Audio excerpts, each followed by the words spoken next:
gente, aqui fala Clenice Araújo e hoje eu resolvi dar uma aula para uns amigos que estão aqui na minha casa sobre como funciona o desenvolvimento humano.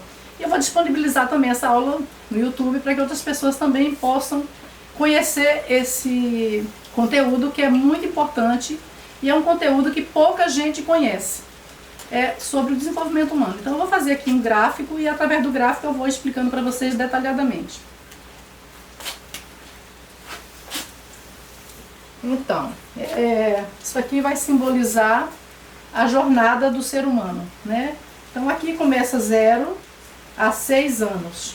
E eu vou dividir aqui de 0 a 3, né? E o que é que acontece de 0, vou pegar aqui 2 anos, né? Porque esse é um marco, né? A criança, quando ela é bebezinha, até quase 2 anos, ela não consegue entender que ela e a mãe são seres separados. Elas acham que elas fazem parte da mãe. É um momento de completude, que na psicanálise chama de completude, mamãe e bebê. Que a mulher fica completamente focada no filho e ela esquece de todo o resto. A carreira, o marido, todas as outras coisas, perde a prioridade e a prioridade passa a ser o bebê. Então é muito interessante, todo mundo sabe que é uma coisa muito intuitiva, né? Quem tem um bebê, quem já teve sobrinhos ou crianças próximas percebe isso. A criança pequenininha, ali com 1 ano e meio em diante, a mamãe começa a mostrar a criança no espelho. Isso é o que se chama de estádio de espelho. O que é isso? É um momento, a mãe vai intuitivamente mostrando para a criança que ela é um ser separado. Isso ninguém ensinou para as mães, né? Todas as mães do mundo fazem isso. De quem é esse narizinho? É do Joãozinho. De quem é esse dedinho? E esse pezinho, e vai mostrando a criança no espelho. E a criança não se reconhece. Tem até uns vídeos rodando aí no YouTube que vê esses dias, a criança se olha no espelho, ela vai para trás, se olha no espelho, ela vai para trás tentando descobrir quem é que está ali atrás, né? Porque ela não se reconhece ainda. Então, até esse momento, a criança está completamente no mundo materno. Quando ela está próxima, 2 anos e meio, 3 anos, geralmente a mãe coloca na creche. Ela começa a passar pelo desenvolvimento, o momento de separação mãe e bebê, é entre 2 e 3 anos, o movimento de separação começa a acontecer. E a criança vai para a creche ou vai para uma escolinha, e geralmente tem umas que choram muito, não querem se separar da mãe de jeito nenhum, outras vão de boa. Mas nesse momento aqui, os 3 anos, é um marco. É um momento que a criança começa a olhar para fora. É como diz uma autora aqui, Judith Viotti, ela fala, é o momento de descer do colo do paraíso, atravessar a rua sozinho e todos os continentes da Terra sem a nossa mãe.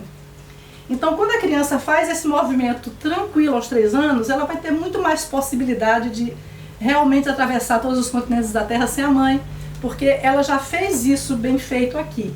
Algumas pessoas têm muita dificuldade dessa separação, tanto a mãe tem dificuldade quanto o bebê.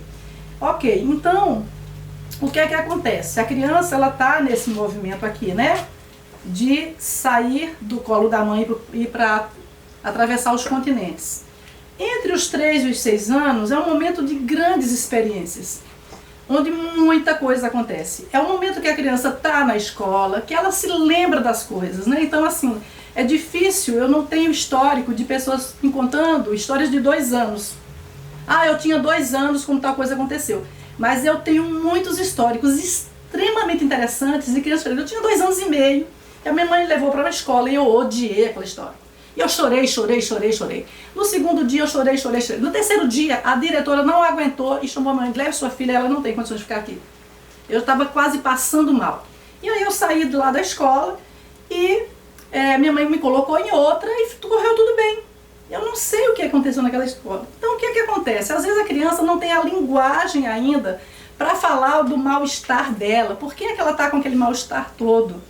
E ela chora. A única linguagem que ela tem é essa, chorar. E aí, aconteceu uma coisa muito interessante, que ela depois contou. E aí, o que é que eu percebi? Chorar funciona! Uhul! Então agora, quando eu quiser alguma coisa, eu vou chorar igualzinho eu chorei naquela escola. Ó, tomada de decisão consciente aos 2 anos e meio de idade. Gente, isso é muito sério, é muito interessante. Eu mesma fiquei muito impressionada com esses relatos. Eu tive um outro relato de uma pessoa que perdeu a mãe nessa idade. E ela queria ficar com a avó. E a tia rica queria ficar com ela. E ela se negou aí com a tia rica. Não aceitou de jeito nenhum. Ela disse que ficou lá de bracinho cruzado. Não vou, não vou, não vou, não vou, não vou, não vou. E aí ela disse que lembra desse dia que ela se escondeu no mato. A avó morava num sítiozinho, ela se escondeu no mato e não ia de jeito nenhum. Beleza? A tia ficou frustrada, disse que até hoje falam disso. Não foi. Eu digo, o que isso causou na sua vida? Ah, eu adoro dizer não. Eu só faço o que eu quero. Mais uma história de tomada de decisões importantes aos 2 anos e meio de idade. E aí o que acontece? Nesse percurso entre os 3 e os 6 anos, foi feita uma pesquisa muito interessante, que durou em torno de 20 anos essa pesquisa, mostrando o que, gente? Que é entre esses 3 e 6 anos que tudo acontece. Tudo, entre aspas, né? O que é que foi pesquisado aqui? Qual foi o assunto pesquisado? É entre 3 e 6 anos que uma história dessa, que eu acabei de contar, acontece e que gera um desejo, uma necessidade daquele serzinho resolver um problema para ele ou para o mundo. Então essa menina, uma perdeu a mãe, ela, cara, não quero viver com essa tia não, eu quero a minha vozinha. Então essa é uma pessoa que ela precisava de cuidados e ela escolheu o cuidado que ela queria e mais adiante eu vou contar como é que foi a história dela. E aí eles foram pesquisando, entendendo que é nessa fase, entre 3 e 6 anos, através dessas vivências, que você escolhe a sua carreira. Que você decide o que é que você vai fazer. Então assim, ela não sabia que ela seria enfermeira no futuro. Essa que não quis ir com a tia rica.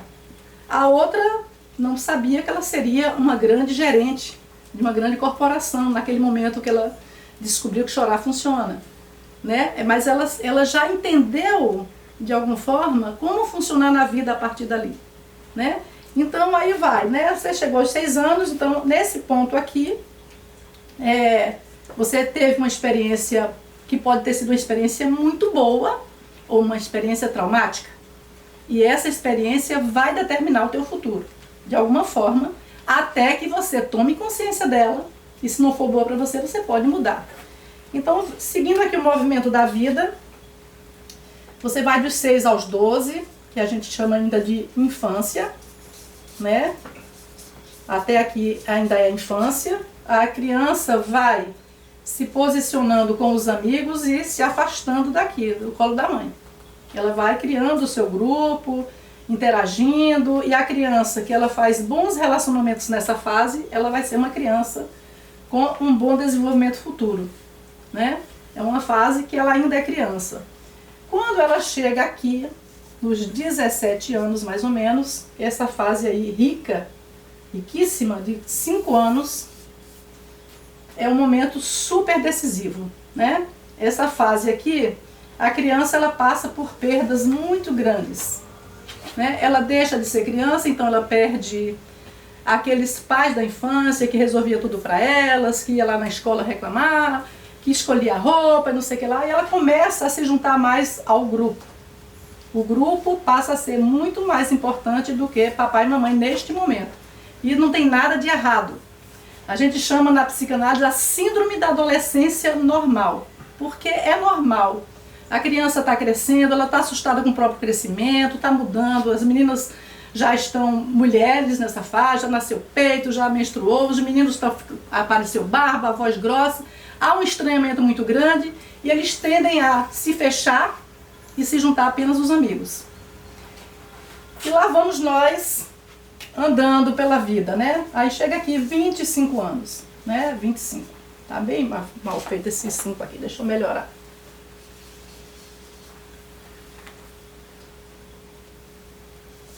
25 anos. Geralmente, esses 25 anos é um momento onde você já acabou a faculdade. Até geralmente 17 você teve que fazer aqui uma grande transição, que é escolha da carreira, e é um momento bem dramático que eu chamo de rito de passagem para a vida adulta, né? É um rito de passagem aqui. Quem faz também direitinho esse rito de passagem vai ter mais facilidade na vida, então infelizmente, mais de 80% escolhe a carreira errada, e nós vamos ver isso mais adiante, mas errado ou não, é um rito de passagem. Ele vai acertando ou errando, ele tem que escolher alguma coisa ali, tem que marcar um X no Enem, em qualquer lugar, e muitas pessoas chegam para mim dizendo: eu não tenho a mínima ideia de onde marcar um X no Enem, né? E marca qualquer coisa. E aí, assim, isso é outra história, né? Mas vamos adiante aqui, porque eu quero chegar nessa fase aqui. Você chegou aos 25, você tem uma carreira. Se não deu certo lá pela questão da sua escolha da faculdade, você vai ter que trabalhar, né? Vai ter que arrumar um emprego. Então, eu diria que entre os 25 e os 35 anos é um momento de topo. Você está aqui, ó, no topo da sua pirâmide. Entre 25 e 35 anos você tem uma carreira, você casou e você provavelmente tem filhos, né? Então isso é seguindo uma linha mais ou menos linear, que não é assim a vida, mas só para exemplificar. Então, geralmente é assim que acontece. Nessa fase, espera-se e deseja-se que seja assim, e os homens e mulheres ficam meio angustiados quando eles chegam nessa fase, que essas coisas, esses 3 itens não estão, pelo menos, encaminhados, né? Bom, aí você chegou aqui, né? E aí, é claro que nesse percurso aqui, aconteceram muitas coisas na vida de todo mundo. Mas aqui, você já não tem mais papai e mamãe tomando conta. O limite que o pai e a mãe têm sobre os filhos chegou no ponto. Você não pode entrar na sala do vestibular para fazer o Enem pelo seu filho, você não pode escolher o parceiro para o seu filho, você tem que aceitar aquilo que vem. E muitos conflitos acontecem aí, né? Então você chega aqui entre os 25 e os 35 anos, é normal que algumas coisas aconteçam. E o que é que normalmente acontece nessa fase? Perdas. Perdas, às vezes, muito significativas. Às vezes você perde a carreira despenca. Às vezes aquele casamento também foi para o lixo. Às vezes você tem um problema com o filho, ou porque teve ou porque não teve. Ou seja, o que é que de fato acontece aqui? Esse teto ruiu. Você estava no pico do Himalaia, e quando você pensou que agora você ia ficar lá e levantar a sua bandeira, e tudo vai abaixo. Isso é o que muitas vezes acontece.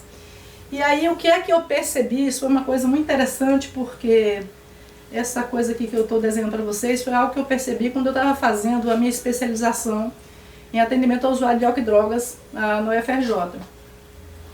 A gente atendia assim, uma quantidade absurda de pessoas, era grupo de oficinas e atendimentos individuais. Foram 2 anos bem intensos de muito atendimento. Eu fiquei lá depois ainda mais uns 3 anos.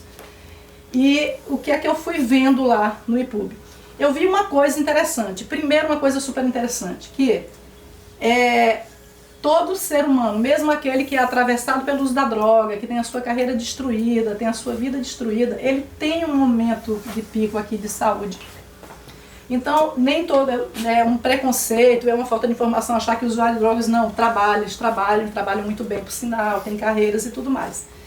E eles, nesse momento aqui de pico deles, de topo do Himalaia, eles também tiveram uma carreira, também tiveram filhos, mas não conseguiram sustentar muitas vezes, né?